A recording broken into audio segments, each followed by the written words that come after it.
2 months ago, I set up this jar using nothing but mud and water from a swampy area in the forest. Within days, tiny critters began to appear, some I had never seen before. All kinds of worms, larvae, and others I still can't even identify. Then I sealed it and left it sitting on a shelf for more than 60 days. Today I opened it for the first time.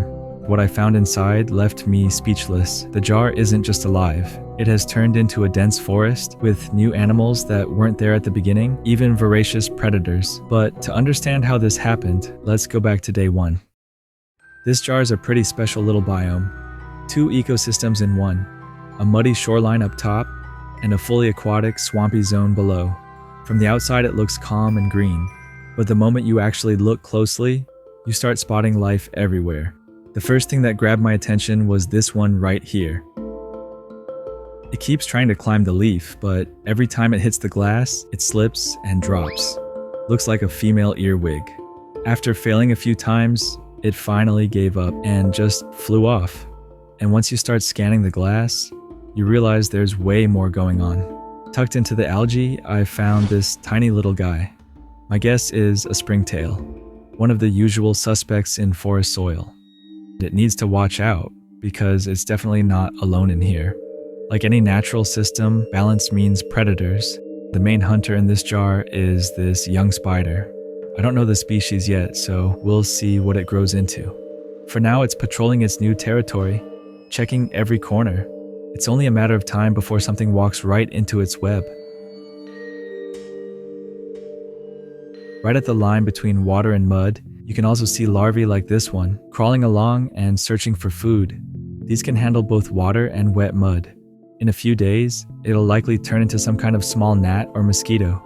And if we go deeper, things get even weirder, in a good way. Aquatic insects start showing up. On the surface of the little swamp inside the jar, there's this worm. I can't confidently ID it. It's a lot thicker than the earlier one, but that's not even the biggest. This black one looks totally motionless, but it's alive. Once it's underwater and I speed up the footage, you can see it slowly moves. Down in the fully submerged area, there are more worms like these detritivores that are super common in still water loaded with decaying organic matter. But it's not just worms. In just a couple inches of water in that swampy zone, you start seeing tiny, strange creatures.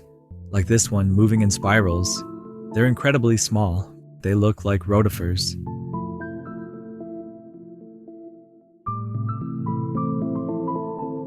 And then there's this one, moving pretty fast.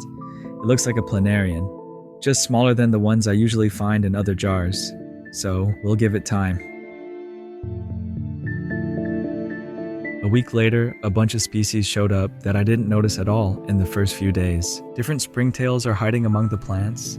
Some are darker and slower, like this one. Others are yellow and hyperactive, constantly cruising around looking for food. They matter for a reason. They eat mold and fungi, which helps keep the plants from rotting. Trust me, mold can turn into a real problem in a sealed world like this. Some leaves were already starting to show mold, but this is an experiment, so I'm not stepping in. We'll let it play out. On the glass, I found this creepy-looking larva. It was so big and chunky that I could actually see movement inside its body as it fed. It's fascinating. And speaking of larvae, remember the little ones from the beginning? They finally left the water, completed their metamorphosis, leaving behind nothing but a shell. They turned into mosquitoes/gnats. But they didn't have much of a future in here. Some got stuck to the glass, and others were basically guaranteed to become food, because by now, the spider was ready. It had time to settle in, and sooner or later, something was going to get caught. Down in the bottom of the container, inside the substrate, little tunnels started showing up in the soil. Inside the water, things were developing too. If you look closely, you'll spot familiar stuff, like this larva. Nothing new there. More tiny swimmers show up too. More rotifers. But what really stood out was this white layer that formed. Dirt, plant debris. Here's the thing about sealed ecosystems. Everything depends on scale. This larva looks small, but compared to the rotifers, it's a giant. And they in turn are huge next to that white cloud. which is basically a bloom of microorganisms, tiny life drifting, vibrating, and pulsing through the water. And yeah, I honestly don't know exactly what they are. If you've seen something like this, drop a comment, tell me what you think. The system wasn't only changing in terms of animals, the plants were taking off too. The small plants, the bright green moss, and the stem plants were already reaching toward the top. Without opening it even once, it's time to set it on a shelf, leave it alone, and let time do what it does in this little world.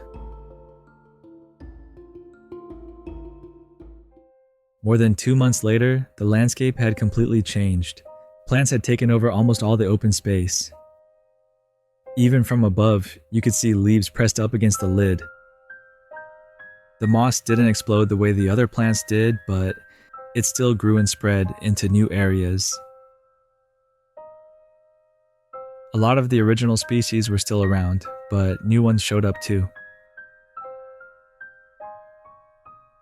Crawling along the wall, you can see worms, specifically aquatic worms that thrive in water rich in organic matter.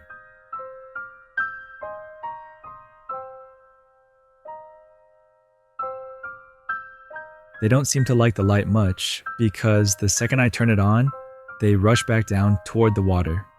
Mixed in with the springtails, there's this white one, super active, constantly racing across the glass. Honestly, wherever you look, there are hundreds of microorganisms you'd never be able to identify without a microscope, but they're there, and they're part of the balance.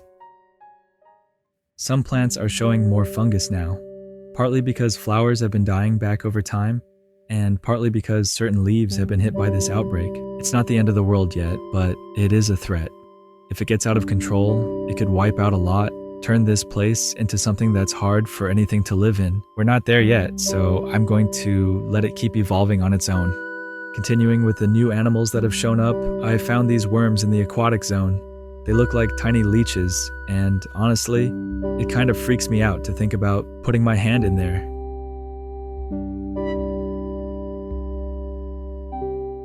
And our predator is still keeping this whole jar on edge. I don't spot it that often, but this time I got lucky. When I turned on the light, it was right there on the glass, front and center.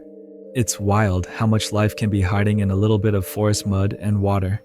What looks like worthless muck to us is an entire universe to these creatures. And the closer we look, the more we find. In a few months, I'll make another update video. I hope you enjoyed this experiment as much as I did.